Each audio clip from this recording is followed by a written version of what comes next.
G'day, Snake of Bacon here. Now, this is an extremely long intro. If you don't want to watch it, skip to 420. There have been many powerful warriors throughout the millennia. But ages of mortal combat have begun to tear the fabric of the realms. The critical point has finally been reached.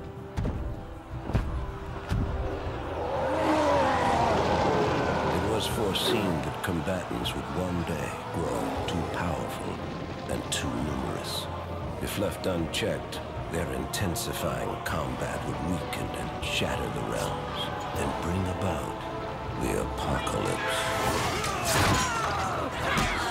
Welcome to Mortal Kombat Armageddon.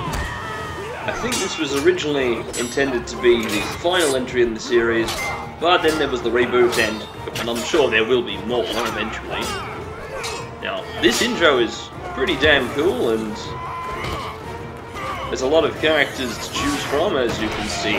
All of them here fighting each other. Now, Armageddon usually implies some final battle between two sides, but I don't know, since when did Mortal Kombat have two sides? I thought it was just everyone in a free-for-all going nuts and ripping each other's arms off. Alright.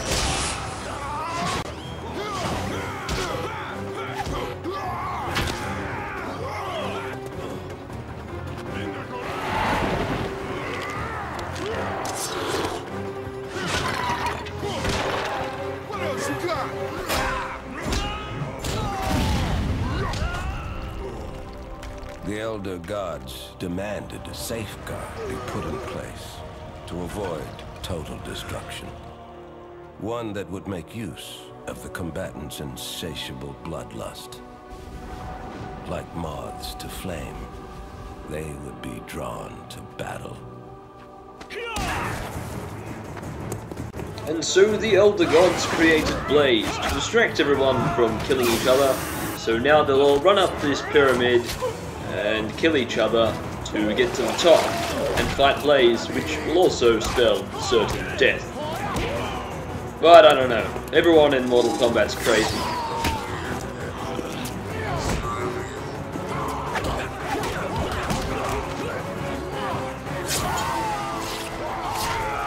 Geez, a lot of our favourite Mortal Kombat characters are dying on the way up here.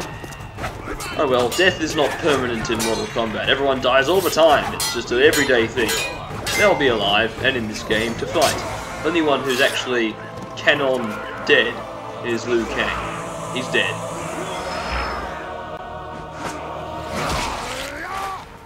At the apex of destruction,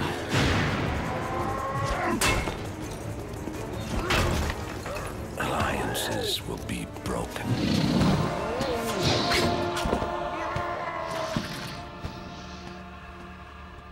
And old hatreds will be revived.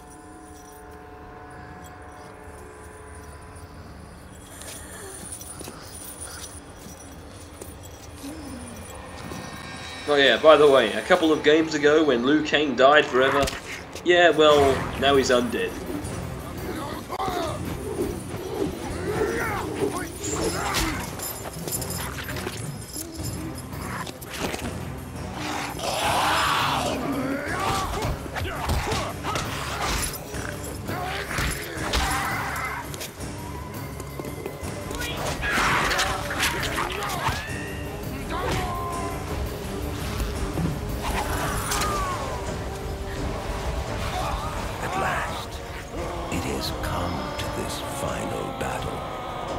Armageddon has begun.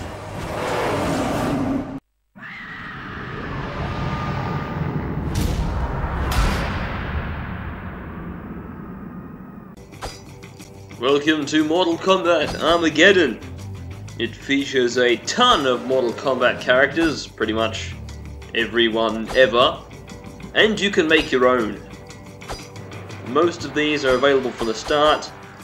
The only ones you'll really have to unlock are Blaze, Meat, and Dagon, I guess.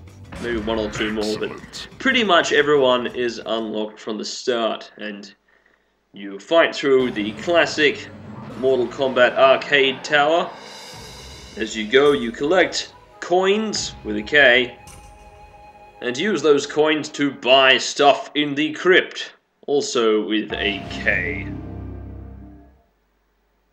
You can also buy clothing, which I assume also has a K, for your custom character, which probably has 2 Ks.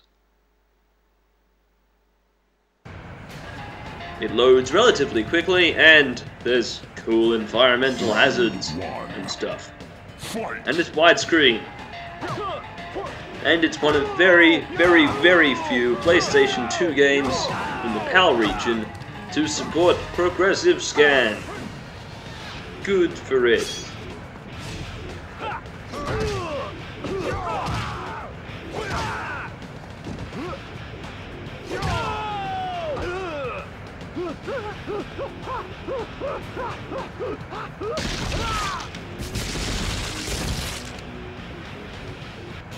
Oh yeah, Temple of Doom style.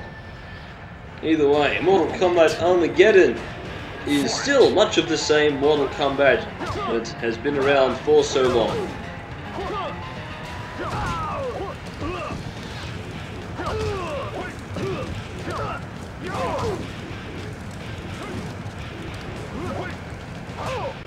While we're waiting for that, what else is there to note? Well, you've got the multiple fighting style system. You've got one fist style and your weapon. Okay, fatalities are now a step-based deal. So you gradually pull your enemy apart, break them and punch them in the guts and pull out their lungs and throw them at them and rip up their arms, crush their face, and do everything you like. The highest fatality, the ultimate one, is 11 steps. I can only ever do 10. I can't remember the 11-step ones. In addition to all that, there's also this Conquest mode, which I think is the main part of the game. It's a 3D brawler, and it's really fun. It takes a while to get started, and there is lots of tutorials, but once you get into it, it's a very, very fun game. There's also plenty of these classic Mortal Kombat battles along the way, with characters that you know. Now I have Mjolnir for no apparent reason. Either way, these weapon sections are really fun. Look, you just rip apart your enemies with this hammer. If he pulled it out of nowhere, why isn't he using this thing all the time? Well, probably because it will make the game too easy.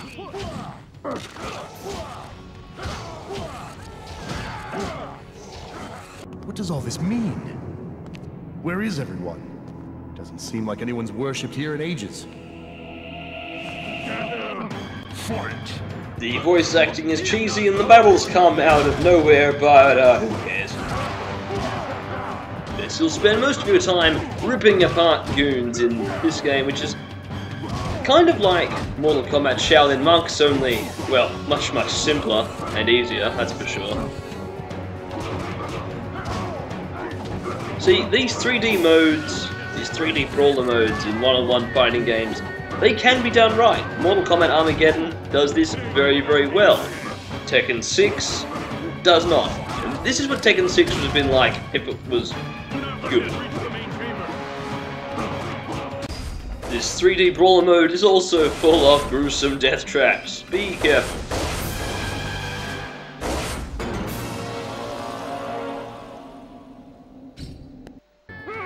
Mortal Kombat Armageddon is like 3 games in one. You get your standard one-on-one Mortal Kombat with lots of characters, you get this great 3D fighting game, and you also get Motor Combat, which is not that great, but yeah, whatever. It has a few cars, it has a few tracks, it has a few characters. It's kinda hard, and the controls are pretty awful.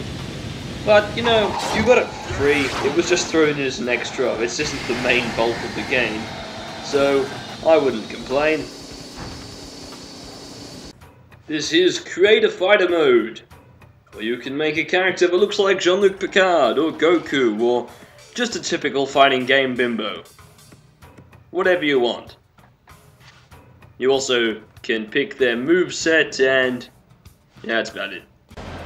Mortal Kombat Armageddon looks great, plays great, it's lots of fun. The controls take a little while of getting used to, but that's alright. It's available on the PlayStation 2, the Xbox, only in North America, and the Wii.